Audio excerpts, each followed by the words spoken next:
Hello everyone, my name is Puspen Chaudhary. I welcome all of you to my YouTube channel PSL and Institute of English Language. And today I will discuss with you some small sentences to speak in your daily life. Before that I would tell you the ways of saying goodbye. In ancient time India में टाटा और farewell का use किया जाता था good bye के लिए। अब हम बाय बाय और गुड बाय का यूज़ करते हैं। In the world there are some words used to speak for bye bye, just like ciao. ciao का यूज़ बाय बाय के लिए किया जाता है। Next one is ado, ADIEU। इसको हम टू टाइप से प्रोनाउंस करते हैं। अडू अमेरिकन इंग्लिश में होता है और अड्यू ब्रिटिश इंग्लिश में होता है। चीरियो का यूज़ भी हम बाय बाय के लिए करते हैं। नेक्स्ट है चीयर्स। चीयर्स का यूज़ हम बाय, थैंक और ड्रिंक के लिए करते हैं। जैसे कई बार आपने देखा होगा, मोस्टली जब कि कोई सेलिब्रिटी होता है और बहुत सारे फैंस होते हैं तो वो हैंड से चीयर्स करता है, हेलो गाइस चीयर्स। और जब ड्रिंक करते हैं तब भी हम चीयर्स का यूज़ करते हैं। जैसे कभी सुना होगा आपने तो चेस बोलते हैं हम लोग, तो चेस नहीं होता है, चीयर्स होता है। और आस्टा लविस्टा का यूज़ भी हम बाय बाय के लिए करते हैं। तो ये बाय बाय हम मोस्टली विदाई के समय करते हैं, जब मिलने के बाद किसी से हम विदा लेते हैं। उसके बाद हम कुछ सेंटेंसेस का यूज़ भी करते हैं, just like that, take care till we meet again. अपना ख्याल रखना जब तक हम दोबारा मिलें। सी यू लेटर और कैच यू लेटर, इन दोनों का मीनिंग सेम होता है। रेस्पॉन्स में आप यू टू कह सकते हैं। Let's come to the point, daily usages sentence.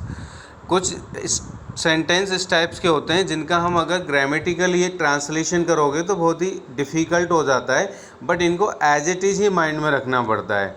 जैसे कि फर्स्ट सेंटेंस है आपका, दिमाग ठंडा रखो, टेक अ चिल पिल और जस्ट चिल।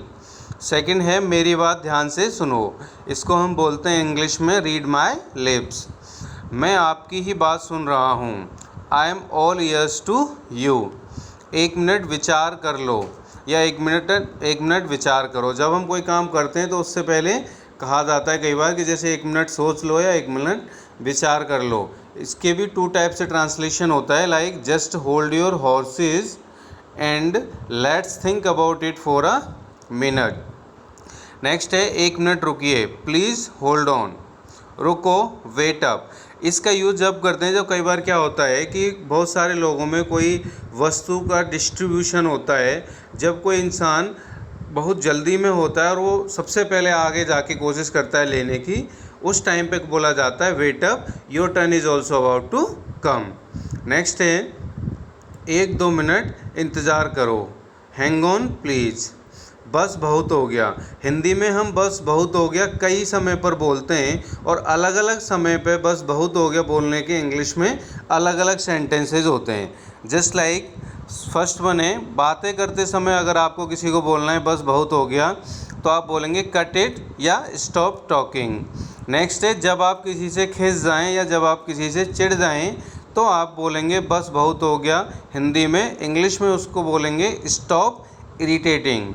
जब कोई बड़बड़ाए मतलब कई बार क्या होता है, जैसे छोटी मोटी लड़ाई झगड़े हो जाते हैं तो कोई इंसान होता है जो कुछ ना कुछ कहता ही रहता है काफ़ी देर तक, तब आप कह सकते हैं बस बहुत हो गया के लिए स्टॉप गैबिंग। नेक्स्ट है, खाते समय, जब हम खाना खाते हैं, डिनर या लंच करते हैं और कई बार हमें बोलते हैं कि बस बहुत हो गया, व्हेन यू आर सैटिस्फाइड, तो कैसे बोलते हैं हम, इट्स एनफ।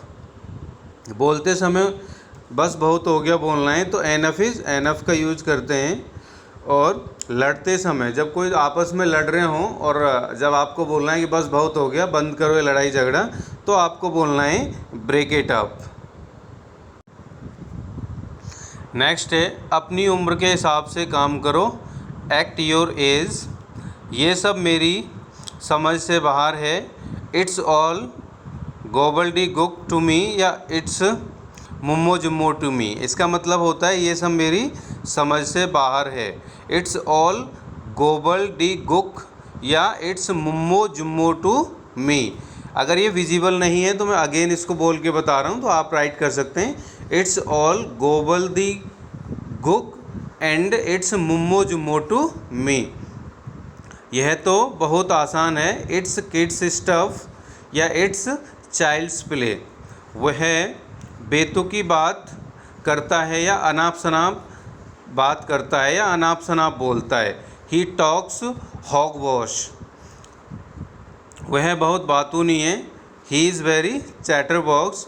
गलती से मुंह से निकल गया या जुबान फिसल गई, दोनों का एक ही सेंटेंस होता है इंग्लिश में।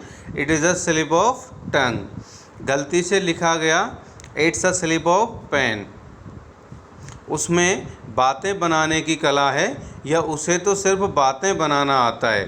तो he has got the gift गैब। मुझे पहले से ही याद है। It is at the back of my mind.